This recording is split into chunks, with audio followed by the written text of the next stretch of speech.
அப்படின்னு நிறைய என்னடி காளி அப்படின்னு ஒரு தூட்டுற மாதிரி ஒரு வாட்டி பேசினாராம். அதுக்கு அடுத்த ஜென்மா கிடைச்சுதான்.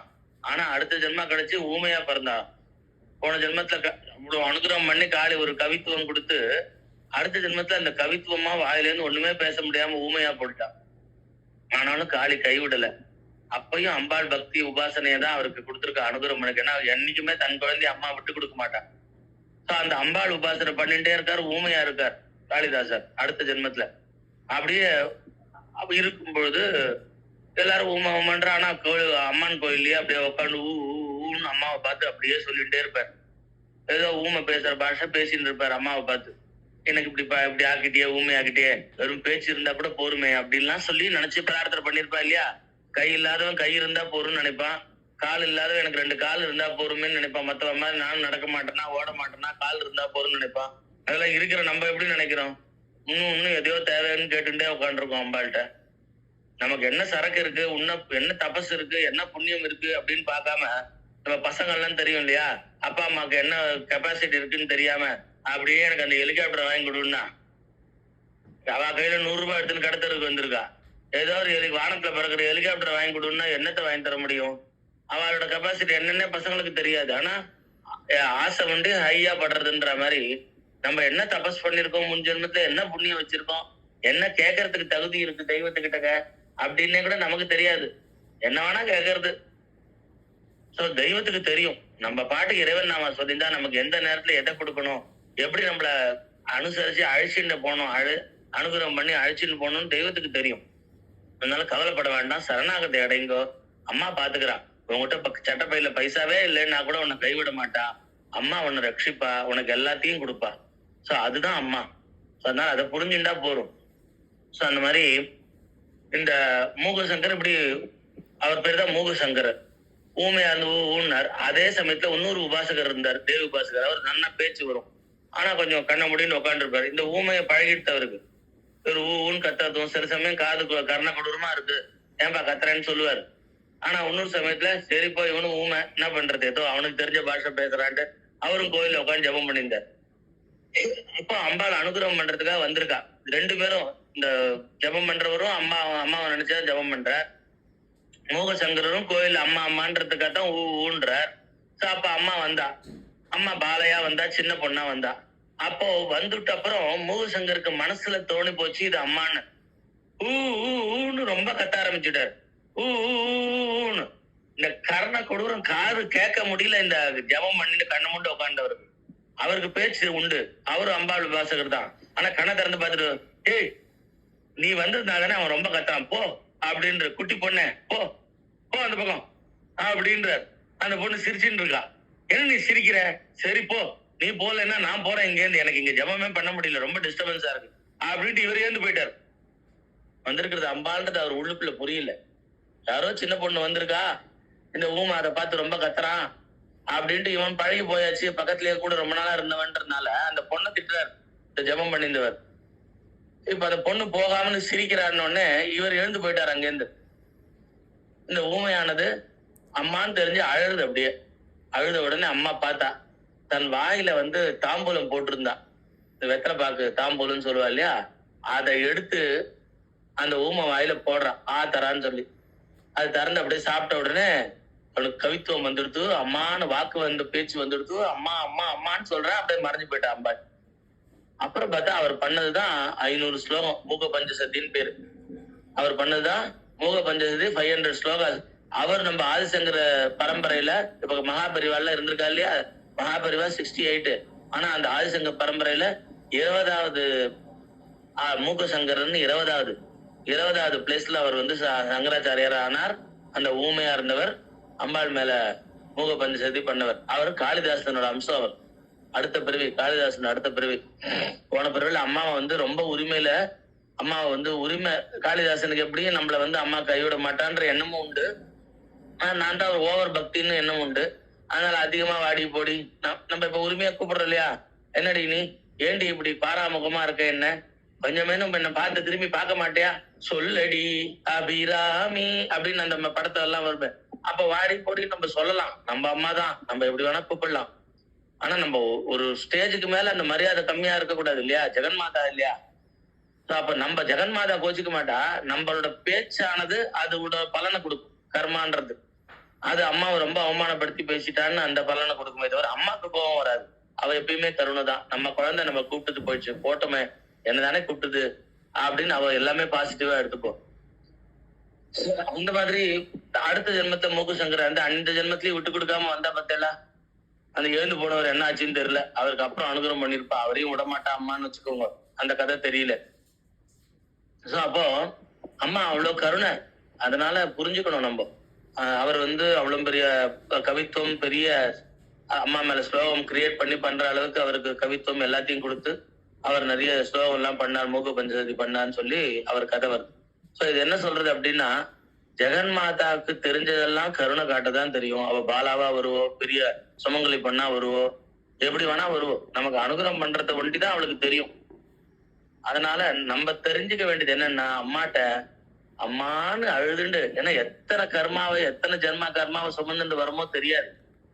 நம்ம அவ எது செஞ்சாலும் பாசிட்டிவா எடுத்துக்கிறோமே தவிர அதுல ஒரு குத்தம் கண்டுபிடிச்சு நான் என் உரிமை, நான் உபாசனை பண்ற தெய்வம், நான் எவ்வளவு வேணா சண்டை பிடிப்பேன்னா பிடிக்கலாம்.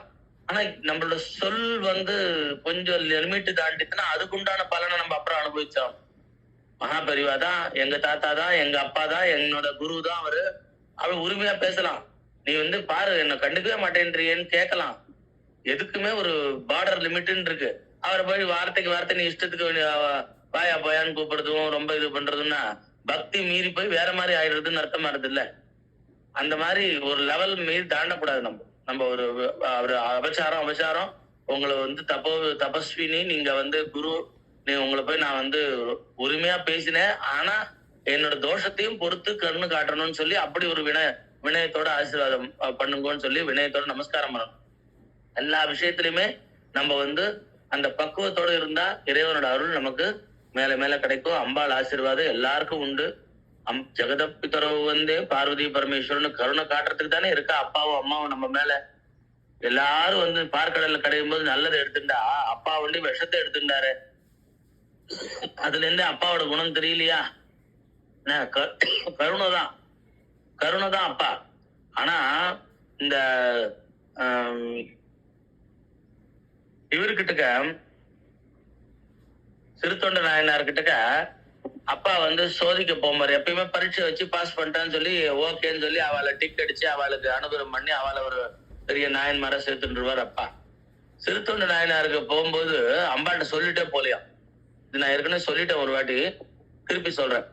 சிறுத்தொண்ட நாயனாரா என்ன மாதிரி பரீட்சை பண்ண போறாருன்னா, பிள்ளைக்கறி கேட்க போறாரு. கண்ணப்ப நாயனாருக்காவது கண்ணுல ரத்தம் வர மாதிரி பண்ணார். அவன் வேடன், அதுக்கெல்லாம் மஞ்ச மாட்டான். வேடன்களுக்கு எல்லாம் இந்த பன்றி எல்லாம் ஹண்ட் பண்றது இதெல்லாம் தெரியும். அப்ப ரத்தத்தெல்லாம் நிறைய பார்த்திருக்கான். சோ ஆனா சிறுத்தொண்ட நாயனார் பாத்தீங்கன்னா என்ன போய் கேக்குறாருன்னா, 5 வயசு பையன் அவருக்கு இருக்காரு, மெனக்கட்டி இவர் நேரா அங்க போயிட்டு அவ வீட்டுல பிள்ளைக்கறி பண்ணி போடுன்னு கேக்குறாரு. அவ ஏதோ சிவபக்தர் வந்திருக்காரு சாப்பாடு போடலான்னா, எனக்கு இன்னைக்கு வெண்டைக்காய் போடு, கத்திரிக்காய் பண்ணி போடுன்னு சொன்னா ஏதோ பண்ணி போடலாம். பிள்ளைக்கறி பண்ணி போடுன்னா அவரும் சளைக்காம, அதுவும் பிள்ளையும் மனசு கஷ்டப்படக்கூடாது, அப்பா அம்மாவும் மனசு கஷ்டப்படக்கூடாதுன்னா இத போய் ஒரு பரீட்சை பண்ண போகும்போது அம்பாள்கிட்ட இந்த மாதிரி போறேன்னு சொல்லவே இல்லையா. ஏன்னா அம்மா ஒத்துக்க மாட்டாளாம். பசங்களை பரீட்சை பண்றது கூட ஒரு அளவு இருக்கு. ரொம்ப ஓவரா எல்லாம் இந்த மாதிரி எல்லாம் கேட்காதீங்க. அது ரொம்ப நம்ம குழந்தைங்களை ரொம்ப ஹிம்சை பண்ற மாதிரி பரீட்சை பண்ணக்கூடாது. பிள்ளைக்கறி எல்லாம் கேட்டேன்னா வச்சுக்கோங்க, நான் விடவே மாட்டேன் உங்களை சும்மா அப்படின்னு அம்பாள். ஏன்னா அம்மாக்கு தன் குழந்தைகள் மேல அவ்வளவு பிரியம். பரீட்சை பண்ண மாதிரி பண்ணி எடுத்துடணும், ரொம்ப பரீட்சை பண்ணக்கூடாது, தாங்காதுங்க பசங்க அப்படின்னு நினைக்கிறவளாம் அம்பாள். அதனால இவர் சொல்லிக்காம வந்தாராம். வந்துட்டு அவங்க இந்த மாதிரி காபாலிகன் மாதிரி எனக்கு இதை பண்ணி போடுன்னு சொல்லி அதெல்லாம் பண்ணி, அப்போ பிள்ளைக்கறி பண்ணிய போடுறா. எல்லாம் உங்களுக்கு சீராளன் கதை தெரியும். சீராளன் தான் அவ பிள்ளை, சிறுத்தொண்டு நாயனார். அப்போ என்ன ஆச்சுன்னா, இவர் உடனே இந்த பார்ட் எங்க, அந்த பார்ட் எங்கன்னு ஒவ்வொரு பார்ட்டாக்கு என்ன வேணும்ட்டே கேக்குறாரு. அதை ரோஸ்ட் பண்ணலாம், இது ரோஸ்ட் பண்ணலான்னு அந்த குழந்தையோட உடம்புல. இதெல்லாம் கொஞ்சம் ஓவரா அவளை இன்னும் உணர்ச்சி வசப்படுறாளா என்ன பண்றான்னு பாக்குறதுக்காக. அதோட போச்சு. ஜென்ரலா தலைக்கறின்னு சொல்லி இதெல்லாம் பண்ணும்போது தலையை வெட்டி எடுத்துருவா. தலையை உபயோகம் இல்லை, தலையில முடியெல்லாம் இருக்கு இல்லையா, அது உபயோகம் இல்லைன்ட்டு எடுத்துருவா. மீதி பார்ட்டு தான் பண்ணுவா. இவர் என்ன பண்ணார், இத்தனையும் பண்ணியாச்சுல, எனக்கு இதெல்லாம் இப்ப வேணாம், தலைக்கறியை கொண்டாடினாராம். ஐயோ, சமையல் பண்ணும்போது அது எப்படி தலையை வெட்டி எடுத்துருவாளே, வெட்டி எடுத்துட்டு மீதி பாட்டு தானே பண்ணுவாளே, ஐயோ அப்படின்னு அவ 2 பேரும் ஹஸ்பண்ட் ஒய்ஃப் 2 பேரும் யோசனை பண்ணும்போது அங்க இருந்து சந்தன தாதின்னு அவ வேலைக்காரி வந்தாளாம். இந்த ஆசாமி ஏற்கனவே குதர்க்கமான ஆசாமின்னு நான் பார்த்துட்டே தான் இருக்கேன். இவர் இந்த மாதிரி ஏதாவது கேட்பாரு, உங்களை டிசப்பாயிண்ட் பண்ணுவாருன்னு தெரியும். அதனால தலையில் தான் நான் ரோஸ்ட் பண்ணி வச்சிருக்கேன் அப்படின்னு அதையும் எடுத்துன்னு வந்தாலாம். பார்த்தாலாம் பரமேஸ்வரன். சோ நம்ம இவாளுக்கு காட்சி கொடுக்க வேண்டியதுதான். நான் வந்துட்டு சாப்பிட்டா போறாது, உன் பிள்ளையும் கூப்பிட்டுனார். சுவாமி, பிள்ளைய தானே கறி பண்ணி போட சொன்னேன், போட்டிருக்கோம். அவ பிள்ளையும் சாப்பிட கூப்பிட்டுனா, கூப்பிடு பிள்ளையன்னாராம். அவர் இறஞ்சி சொல்லவே இவளுக்கு பயந்துட்டாளாம். சீராளா அப்படின்னு கத்தினாலாம்.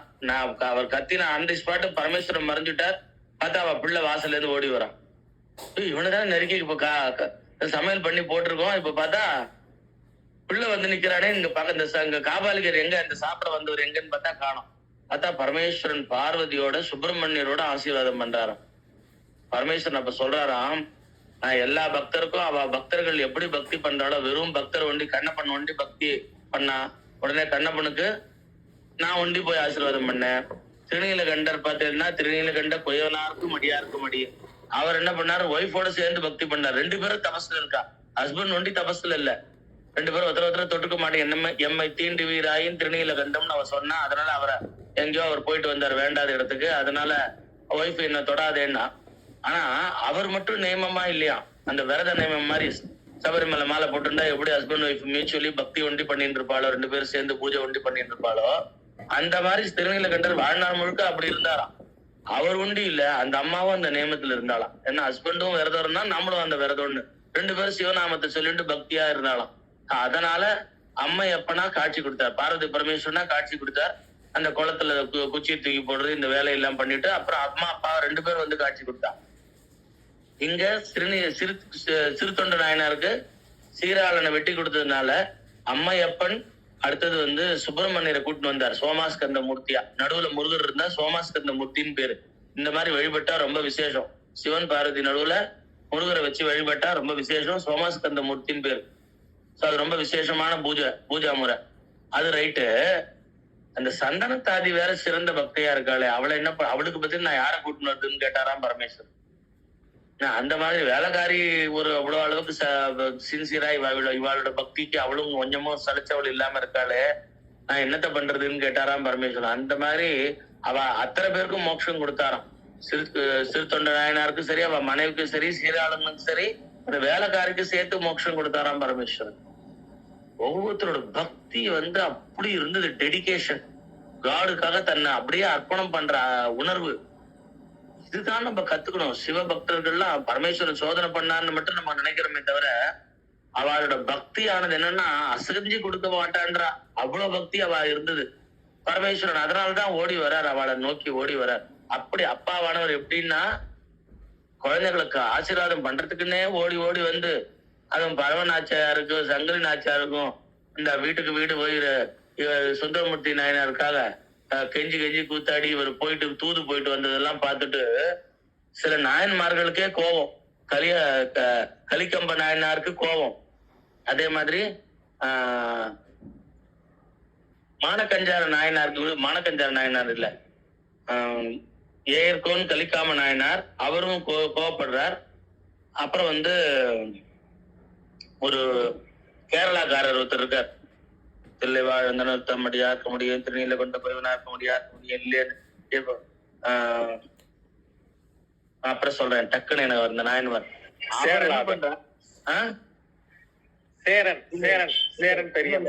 இல்ல போவோம் சேரன் தான் சுந்தரமூர்த்தி நாயனோட பாசமா இருந்தார். நான் டக்குன்னு என் ஒய்ஃபை கேட்டா அவ கேட்டா கிறிஸ்டோகிராம் எல்லாம் கேள்வி கேட்டிருக்கேன், டக்குன்னு சொல்லிடுவோம். ஒரே நிமிஷம் லைன்ல